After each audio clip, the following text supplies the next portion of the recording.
안 되면요, 안 돼서 올 수 있는 상황을 다 알아. 다 알기 때문에. 그리고 그렇게 되면 어떻게 되겠어요? 이 보수 정치 흑역사의 천추의 대역 죄인이 되는 거예요. 다 그렇게 되는 거예요. 아니, 내란 무슨 비상계엄 이거는 비교도 안 돼. 파면 당했잖아. 이미 파면 받았잖아. 대통령이 재판받고 있잖아. 이걸 안 한다? 그러면 마지막 기회를 주는 거예요. 조희대 대법원장이 정치를 의식하지 않고 정말 본인의 이 사법 수호 의지를 가지고, 헌법 수호 의지를 가지고 5월 1일 판결을 내렸잖아요. 소신을 갖고네. 그게 변곡점이 됐는데 그걸 걷어차버리는 거예요.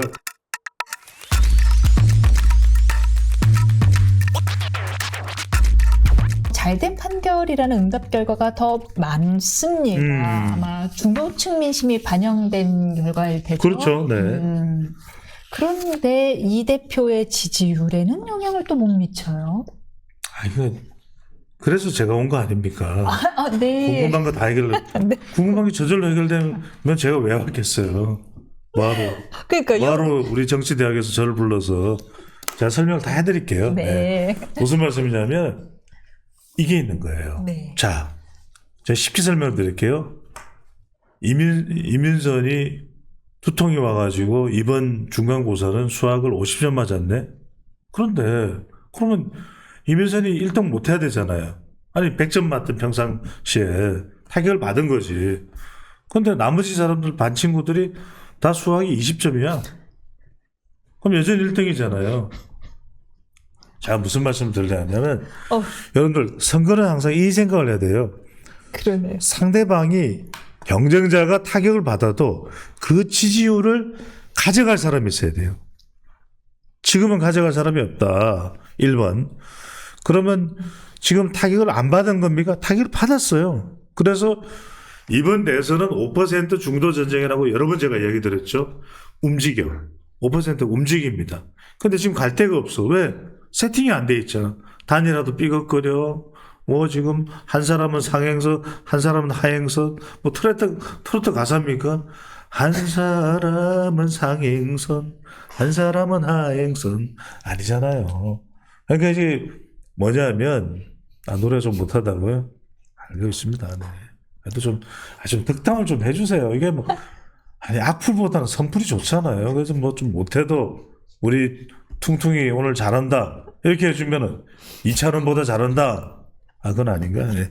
하여튼 간에 세 번째는 뭐냐면, 그러면 그 5% 타격받은 게 언제 가는데, 세팅이 됐을 때 가는 거잖아요. 그렇잖아요.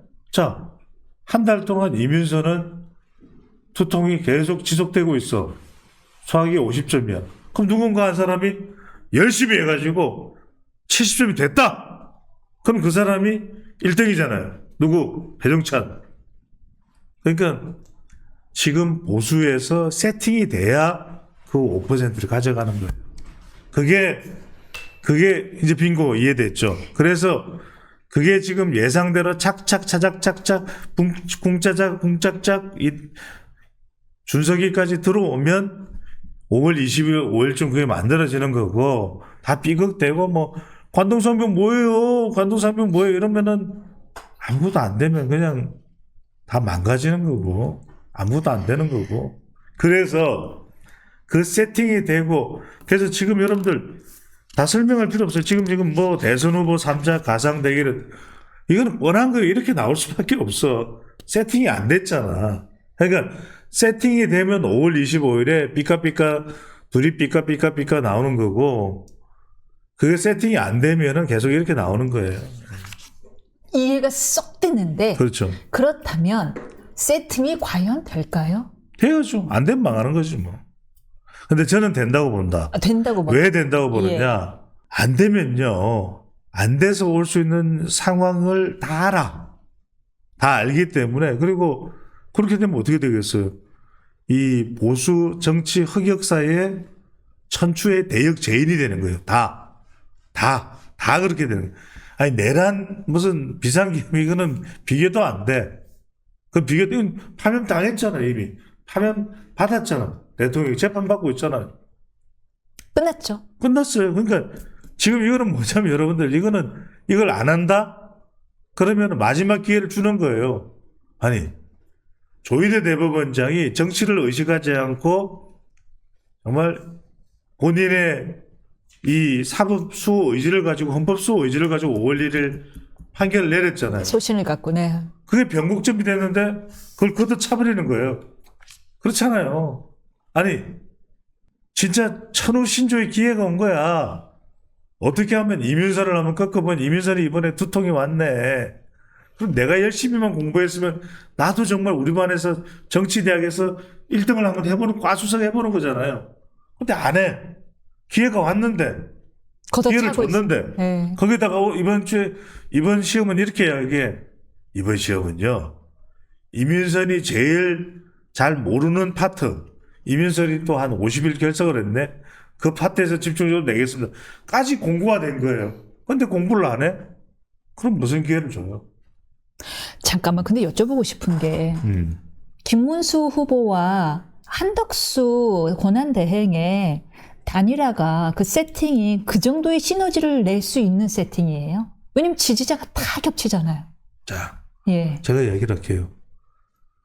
자, 이야기하는 거야. 야, 너 아무리 그래도 발버둥 쳐도 이민선 못 이겨. 그래, 난 못 이겨. 야, 나 안 할게. 그게 맞는 태도예요. 아니야, 난 할 수 있어. 그래, 빠밤 열심히 해가지고 해보는 게 최선을 다하는 거예요. 아, 이건 말할 필요도 없잖아요. 이런 것까지 제가 설명해 줘야 됩니까? 정치대학에서. 그러니까 제 얘기는 뭐냐 하면 네. 단일화로 시너지 효과를 원하는 당원들이 좀 더 전략적으로 선택을 했다면 중도 표심도 갖고 올 수 있는 한동훈 후보를 선택했어야 되는 거 아니냐라는 거죠. 그 다음에 한덕수 후보랑 단일화를 했으면 시너지 효과가 더 크게 났을 거 아니냐라는 얘기인 거죠. 이민선도 집중을 안 하네. 제가 얘기를 할게요. 네. 자, 한동훈 후보가 자산이라는 이야기를 여러 번 이야기를 했잖아요. 근데 한동훈 후보의 경우에는 자, 이야기를 드릴게요. 무슨 말씀이냐? 보수가 5가 있어. 그 다음에 반대편이 5가 있어요. 지금은 보수가 4밖에 안 모여. 그럼 이제 1은 안 나오는 거니까 5대 4니까 보수는 아무리 해봐야 안 되는 거잖아요. 이재명 후보한테. 그 지는 거야. 근데 이제 한동훈이 온다면 한동훈 후보가 좋은 자산이라는 걸 거듭 계속 강조해요. 그런데 이른바 윤석열 전 대통령을 지지하고 한동훈 배신자 프레임에 지금 인식이 강한 사람들이 투표하러 오겠어요? 한덕수 후보랑 단일화를 하면요. 한덕수 후보와 단일화를 해서 한동훈이 되면 뭐 둘 중에 한 명이 그건 달라지는 이야기겠지. 예. 그걸 안 된 거를 왜 저한테 이야기를 했어요? 제가 하지 말라고 그랬어요? 그러니까 당원들이 단일화에 굉장히 목을 메고 있는데 그 단일화가 단원들이 선택할 만큼의 좋은 시너지 효과를 낼 것인가, 정말 그렇게 시너지를 낼 거였으면 다른 선택을 했어야 되지 않을까에 대한 안타까움인 거죠. 첫 번째 얘기를 할게요. 예. 당원들은, 일반 유권자들은 아주 메커니즘을 가지고서 선거판을 용의주도하게 접근하는 그런 인자가 아니에요.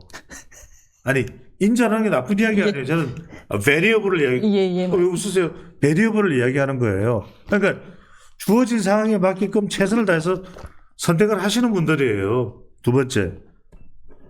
자, 여하튼 지금 선택을 한 결과는 김문수, 한동훈이 한덕수가 남아있잖아요. 그죠?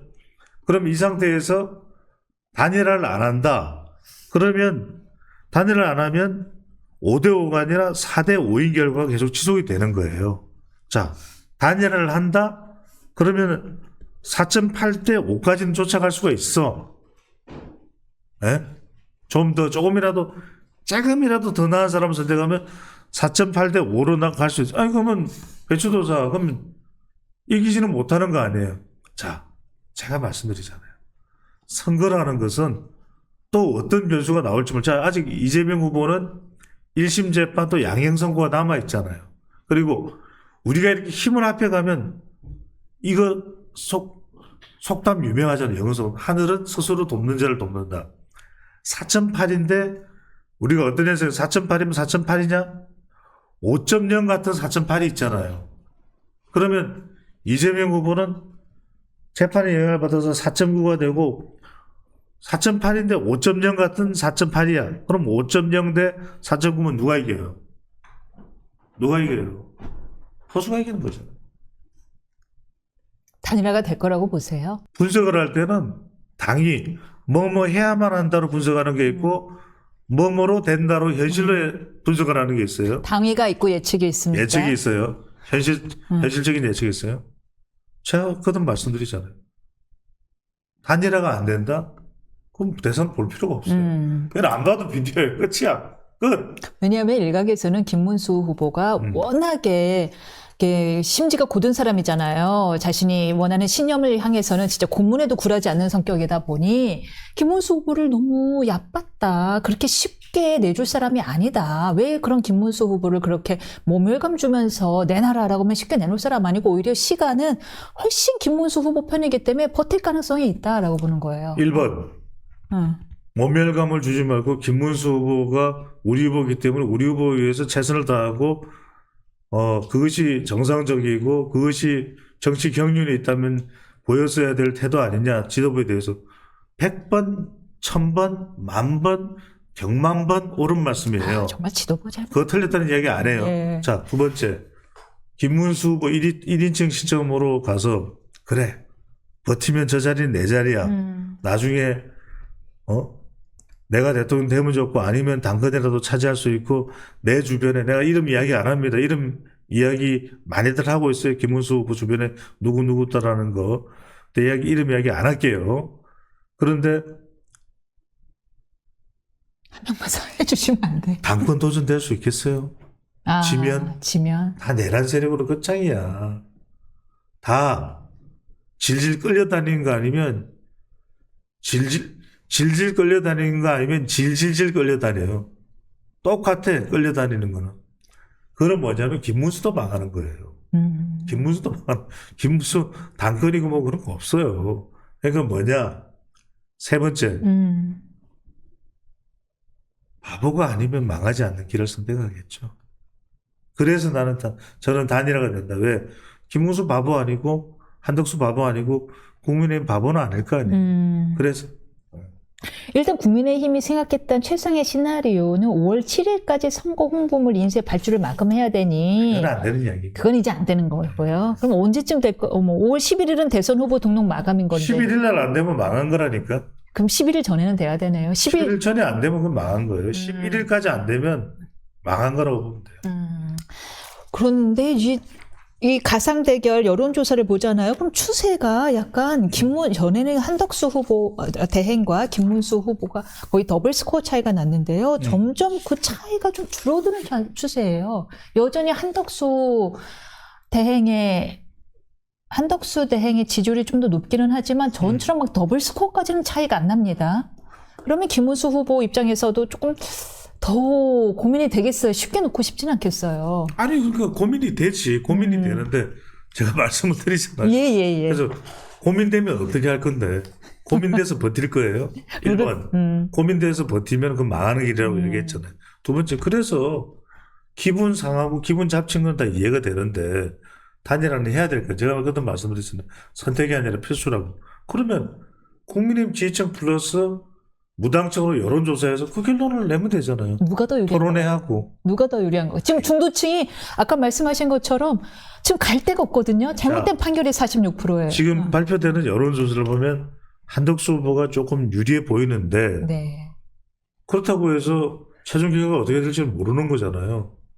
그러면 유리한 대로 나는 내 유리한 대로 끌고 가겠다는 데서 끌고 가지나요? 단일화라는 게. 그러니까 국민의힘 경선 때 국민의힘 지지층 플러스 무당층 했잖아요. 그대로 하면 되는 거예요. 노정 단일화 때도 노무현 후보도 지지율에서는 정몽준이 앞서고 있는데 정몽준이 자기한테 유리한 방식으로 하겠다고 해서 그래 합시다 그랬다는 거잖아요. 물론 뭐 지금 또 정몽준 후보 쪽에서는 아니라는 이야기도 하지만 그러니까 국민의힘 경선 때 국민의힘 지지층 플러스 무당층으로 대선 후보가 지금 된 사람이 누굽니까? 김문수 후보잖아요. 김무성 후보가 아니라. 그러면 그걸로 해서 토론회 해가지고 자기 보일 수 있는 거 다 보이고 국민의힘 지지층과 무당층 보수층이라고 볼 수 있는 거잖아요. 선택을 받으면 되잖아요. 네, 그럼 뭐가 한이 맺힐 게 뭐가 있어요? 이 여론조사에 보통 며칠 걸리잖아요. 이틀만 하면 돼요. 이틀만 하면 된다? 네. 그러면 9일, 10일 내일 토론회하고 10시에 9일 내일 토론회하고 10시에 토론회하고 네. 9일, 10일 여론조사하고 네. 11일 날 오전 9시에 국회 원내대표실로 조사 결과 가져오라 그러고 그럼 10일 날 이게 왜냐면 온라인 전당대회를 해야 될 수도 있어요. 한덕수가 되면 그러면 최종 후보자 결과를 1월 11일 오전 10시에 발표하고 김문수 후보가 최종 후보면은 단일 후보면은 그대로 가면 되는 거고 한덕수는 승낙 수락 아니 승복 연설을 하고 도와준다고 하면 되는 거고 한덕수가 되면은 자기 이제 수락 연설하고 국민의힘 입당해야 될 거 아니에요. 오후에 성관이 후보자 등록하면 되고. 와, 시간 빠듯하네요. 빠듯하죠. 지금 지금 국민의힘 지도부 입장에선 잠이 안 오겠어요. 시간이 너무 촉박해서. 잠을 자나 봐요.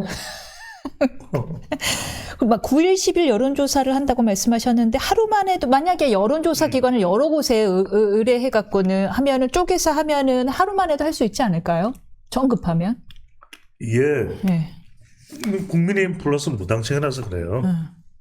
그래서 하루 만에 할 수도 있는데 하루 만에 안 되면 어떻게 해요? 이것도 후보자 마감 시간은 정해져 있는데 여론조사는 여유 있게 해야죠. 한덕수 예비후보가 이낙연 전 총리를 만나서 개헌 필요성의 뜻을 모았는데요. 두 분이 둘 다 호남 출신의 총리라는 공통점을 갖고 있습니다. 두 사람의 연대, 호남 민심에 좀 영향을 미칠까요? 미치죠. 제가 말씀드렸잖아요. 이번 대선은 누룽지 선거예요. 그러니까 조금이라도 더 긁어 모으려고 이재명 후보도 중도 보수 표방하잖아요. 엔비디아 이야기하고 국방 AI 이야기하고 보수도 마찬가지예요. 계속 이게 니트 입고 다니시고. 빅 플랫폼이라는 이야기가 한 표라도 더 끌어들여야 되는 거예요. 이낙연 전 총리도 손을 잡고 또 누구도 손을 잡고 그러니까 여기서 중요한 거 제가 얘기 드릴게요. 뭐냐면 호남이 중요한 게 아니라 호남 바깥의 호남이 중요해요. 그러니까 호남 바깥에 훨씬 더 많아요. 그러니까 인천, 경기 여기서 보수가 어떻게 싸우려면은 호남의 호남표를 끌어들여야 호남 바깥의 호남이 들어온단 말이에요. 그래서 중요한 거예요. 그래서 이낙연 전 총리를 달기에서 만나서 식사도 했나 보죠. 그 식사 맛있잖아요. 그래서 아침이 더 나은데 하여튼간에 그래서 거기서 먹고 지금 바깥에 덕수궁 돌담길 바로 옆에서 바로 옆에 영국 대사관이 있어요. 그러니까 인터뷰가 괜찮아. 차가 좀 왔다 갔다. 근데 이제 거기서 이야기했잖아요. 이낙연 전 총리가 넛을 합해야 된다고 봅니다. 이랬잖아요. 볼륨을 올리면 되지. 네, 아이. 우리가 키워야지 목소리를 크게 하기가 쉽지가 않아요. 그래서 이제 그렇게 해서 한 표씩 모으는 거예요. 그리고 마지막에 준석이까지, 이준석까지, 준스톤까지. 그러니까 생각해보십시오. 지금도 나는 단일화 생각 없다는 그 사람을 끌어들이려면 얼마나 공을 들여야 되겠어요. 이 짧은 시간 동안에. 그러니까 선거는 예술인 거예요. 이 시간 내에 할 수 있으면 그렇잖아요. 그러니까 그게 가능하면 드라마가 만들어지는 것이고 그게 가능하지 않으면 안 봐도 비디오, 안 들어도 오디오 그게 되는 거죠. 출마 선언은 어떻게 보셨어요? 대선 출마 선언. 출마 선언이 딱 그걸 본인이 가질 수 있는 장점을 이야기하는 거예요. 세 가지. 경제. 그게 프레임 전환이에요. 그러니까 들여다보면 뭐냐면 탄핵 이야기 안 하잖아요. 그 이야기는 그래도 내가 프레임 전환할 수 있다. 첫 번째, 통상경제 관세. 두 번째 이야기하는 게 뭐냐면은 임기 단축 기한이잖아요. 그러니까 이렇게 보시면 돼요. 한덕수가 당선이 되면 3년 대통령이에요. 이재명 후보가 당선되면 5년 대통령. 그러니까 자기는 3년하고 제대로 개헌까지 해서 틀을 세우고 나머지는 당신들이 정말 대한민국을 위해서 대통령 임기와 그 다음에 국회의원 임기까지 이렇게 일치하게 만들어줬으니까 나는 그 역할까지다. 근데 왠지 잘 어울려요. 관리형 대통령. 자, 세 번째가 뭐냐면 이게 중요한 거예요. 소통을 이야기했는데 저는 이게 중요한 게 우리나라는요, 이념적 소통하면 이제 망하는 겁니다. 경제적 소통을 해야 돼요. 자, 우리가 민주노총 그렇고 한국노총도 한노총도 그렇고 제일 원하는 건 왜 경영자 오너만 배불리 잘 먹고 잘 사냐 이거잖아요. 그 외에 지금 우리 노조가입 안 한 근로자가 훨씬 많아요. 맞습니다. 그들의 어려움. 그러니까 정말 가진 사람, 배 부른 사람, 난배 부르잖아요. 하여튼 배 부른 사람만 살피는 게 아니라 배고픈 사람, 힘든 사람은 그 경제적 소통이에요. 그래서 정말 내가 무슨 대주택은 아니더라도 대저택은 아니고 내가 그래도 애들 키우고 좀 여행도 좀 하고 말 그대로 선진국의 중산층 정도. 그 정도는 만들어 달라. 그것이 될 수 있는 소통을 해야 돼요. 경제적인 상, 중하를 넘나들면서 소통할 수 있는 그걸 한덕수가 할 수 있느냐, 덕수다 덕수 할 수 있느냐. 그게 가능하면 이제 외연이 확대되는 거고 그게 아니면 아닌 거고. 그래서 그걸 김문수가 잘할 수 있는지 한덕수가 잘할 수 있는지 둘 다 이름에 덕자가 들어가잖아요. 안 들어가네. 숫자가 들어가잖아요. 그러면 그걸 가지고서 토론을 통해서 평가를 받으면 되죠. 뭐 탄핵이 어떻게 되는 거 물을 볼 필요도 없어요. 이제는 그걸 그 경제와 미래 주제를 가지고서 두 사람을 더워서 어느 사람이 더 경쟁력이 있는 사람이냐 취재진들이 판단하면 되잖아요.